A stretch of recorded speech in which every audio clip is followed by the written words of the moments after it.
বাংলায় আমার সর্ষে ইলিশ চিংড়ি কচি লাউ, বাংলা পার্শে মাছকে ধুয়ে চিড়ের বাটায় দাও। বাংলায় আমার সর্ষে ইলিশ চিংড়ি কচি লাউ, বাংলা পার্শে মাছকে ধুয়ে চিড়ের বাটায় দাও। বাংলা ভুলি কি করে, বাংলা বুকের ভিতরে, বাংলা ভুলি কি করে, বাংলা বুকের ভিতরে। আজকে তোমাদের সাথে একটা রান্নার রেসিপি শেয়ার করবো। এখানে দেখতেই পাচ্ছ কাতলা মাছের মাথা রয়েছে, ঠিক আছে। কাতলা মাছের মাথা দিয়ে আজকে বানাবো হচ্ছে মুড়ি ঘন্ট। তো চলো তোমাদেরকে দেখাচ্ছি। যে কড়াইতে তেল দিচ্ছে, ঠিক আছে। এখন আগে মাছটা ভেজে নেবো, মাছের মাথাটা, ঠিক আছে। মাছের মাথাটা ভাজতে একটু তেল লাগবে, তো পরিমাণ বুঝে কিন্তু তোমরা তেলটা দেবে। তেল কিন্তু গরম হয়ে গেছে, তেল থেকে ধোয়া উঠছে। মাছের মাথাটাতে কিন্তু নুন হলুদ মাখিয়ে নিয়েছি। এবার আমি এটাকে ছেড়ে দেবো। দেখো মাছটা ভাজছি, ঠিক আছে। যেহেতু মাছের মাথাটা কিন্তু বেশ বড় আছে, একটু কড়া করেই কিন্তু মাছটা ভাজবো, মাছের মাথাটা।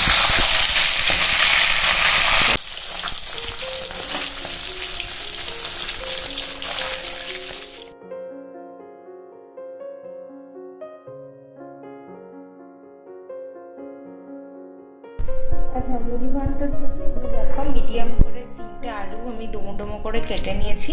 এবার এটাকে আমি ভেজে নেব। সামান্য একটু আলু ভাজার সময় একটুখানি নুন দিয়ে দেব, ঠিক আছে।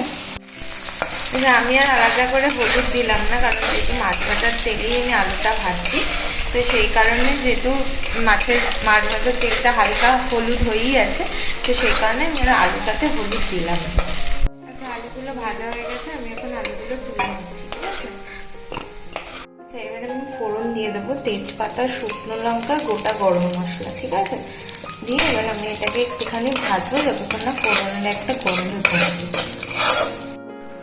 আচ্ছা, আমি একটা গোটা পেঁয়াজ কেটে রেখেছিলাম, মিডিয়াম সাইজের স্লাইস করে রেখেছিলাম, সেই পেঁয়াজটা আমি দিয়ে দিচ্ছি।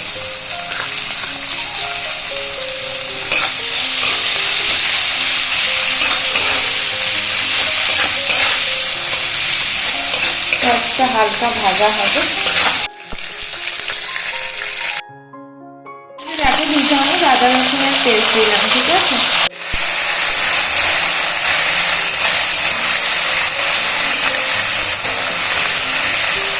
ভাজা ভাজা করবো, পেঁয়াজটা অলরেডি ভাজা হয়ে গেছে, আদা রসুনের পেস্টটা ভাজা ভাজা করবো যতক্ষণ না হোক এই কাঁচা গন্ধটা যাচ্ছে।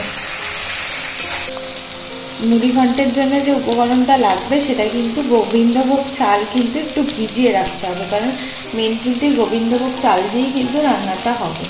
মিডিয়াম টমেটো কেটে দিয়েছি, আর লঙ্কাটা নিজেদের ঝাল অনুযায়ী দেবে। আমি এখানে 5টা কাঁচা লঙ্কা দিয়েছি, একটা পেস্ট বানাবো। তোমরা চাইলে কাঁচা লঙ্কা কুচিয়েও দিতে পারো, আবার টমেটো কুচিয়েও দিতে পারো। দেখো এখানে টমেটো লঙ্কার পেস্টটা দিয়ে দিয়েছি, দিয়ে এটাকে ভালো করে এখন কষাবো, কারণ টমেটোটাও একটু ভাজা ভাজা হবে, সেদ্ধ হবে, টমেটো একটু সময় লাগে। আচ্ছা, সামান্য একটু নুন দিয়ে দিলাম, ঠিক আছে। নুনটা কিন্তু তোমরা তোমাদের টেস্ট অনুযায়ী দেবে। কিন্তু গুঁড়ো মশলা দিচ্ছি একে একে। হলুদ গুঁড়ো দিলাম, জন্য কাশ্মীরি লঙ্কার গুঁড়ো দিলাম, সামান্য একটু জিরে। আমি মশলাটা কষাবো, মশলাটা থেকে যখনই তেল ছেড়ে আসবে তারপরে তোমাদেরকে দেখাচ্ছি যে কী দেবো। তোমরা কিন্তু সবাই আমার ইনস্টাগ্রামটা ফলো করে দিও, ওখানেও কিন্তু রান্নার প্রচুর রিলস আছে। তো তোমাদের যদি কারোর কোনো রিলসের রেসিপি যদি তোমরা চাও কোনো রান্নার, তাহলে কিন্তু আমি তোমাদেরকে সেটা দিয়ে দেবো। ইনস্টাগ্রাম আইডিটা আবারও বলে দিচ্ছি, সুস্মিতার গল্প কথা। সবাই ওটা ফলো করে দাও, প্রচুর ছবি, ঠিক আছে। আর ফেসবুক পেজটাও তোমরা ফলো করে দিও, সুস্মিতার গল্প কথা। তো চলো রান্নাটা কমপ্লিট করো। গোবিন্দভোগ চালটা আমি দিয়ে দিলাম। চালটা একটুখানি 5 মিনিট মতন ভেজে নেবে মশলাটার সাথে ভালো করে। এবার আমি আলুটাও দিয়ে দেবো, ঠিক আছে। এবার ভালো করে এটা একটুখানি চাপা ঢাকা দিয়ে একটুখানি কষাবো, ভাজা ভাজা করবো চালটা। 5 minutes later. তো দেখো ভাজা ভাজা হয়ে গেছে, এবার আমি এটাতে জল দেবো।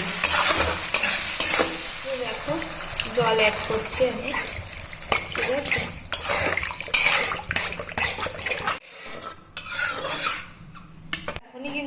মাছের মাথাটা ভেঙে তোমরা চাইলে খুন্তি দিয়ে ভেঙে দিতে পারো, আবার কেউ হাত দিয়েও ভেঙে দিতে পারো। আমি হাত দিয়ে ভেঙে ভেঙে দিলাম। যত মানে গুঁড়ো করে দেবে তত মাছের ফ্লেভারটাও তরকারির ভেতরে ঢুকবে, আবার তরকারিটাও খেতে খুব সুস্বাদু হবে। মাছের তেল ফেলগুলো দিয়ে বেশ সুন্দর হবে। আমরা ঝোলটার সাথে যে জলটা দিলাম এই মশলাটার সাথে এবার আমি মাছটাকে ভালো করে মিশিয়ে আমি চাপা দিয়ে দেবো।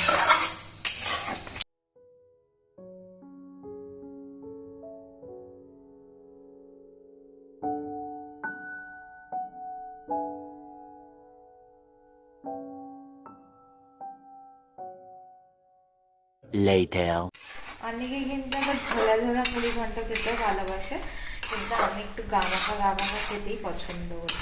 ঠিক আছে, দেখো রান্না শেষ পর্যায়ে চলে এসছে। ওইটা শাহি গরম মশলা দিয়ে দিলাম। লাস্টে পড়বে হচ্ছে সুগন্ধের জন্য ঘি, যেটাতে টেস্টটা আরও বাড়িয়ে দেবে।